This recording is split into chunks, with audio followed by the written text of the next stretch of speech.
Big boss season 9 హౌస్లో Ritu Chowdary double game ఆడుతుంది అనుకుంటే రీతు చౌదరితో తిరుగుతూ ఉన్న డీమన్ పవన్ కూడా డబుల్ గేమ్ స్టార్ట్ చేసేసాడు. అయితే రీతు చౌదరి అందరికీ యాపిల్స్ ఫ్రూట్స్ ఇస్తుందని చెప్పి డీమన్ పవన్ గార్డెన్ ఏరియాకి తీసుకుని వెళ్ళి మరి రీతు చౌదరి పైన సీరియస్ అవుతాడు.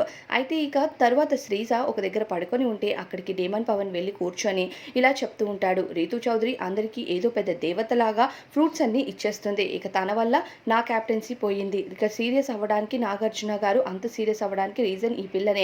ఈ వారం క్యాప్టెన్సీలో ఎలా ఉంటుందో ఏమో మరి అనేసరికి అవును, ఈ హౌస్లో ఆట ఏంటో అన్నది అర్థం కావట్లేదు. ప్రతి వారం వచ్చిన ఛాన్సే వస్తుందని మనం అనుకోలేము అంటూ శ్రీజ చెప్తూ ఉంటే ఇక శ్రీజ పక్కన పడుకొని కావాలని రీతు చౌదరి పైన ఏవో ట్రోల్స్ అయితే వేస్తూ ఉంటారు. ఇద్దరు సీక్రెట్గా మెల్లమెల్లగా మాట్లాడుకుంటూ ఉంటే ఇక బిగ్ బాస్ మైక్ని సరిగ్గా పెట్టుకోండి పవన్ అంటూ చెప్పేసరికి పవన్ ఇంకా అలర్ట్ అయిపోతాడు.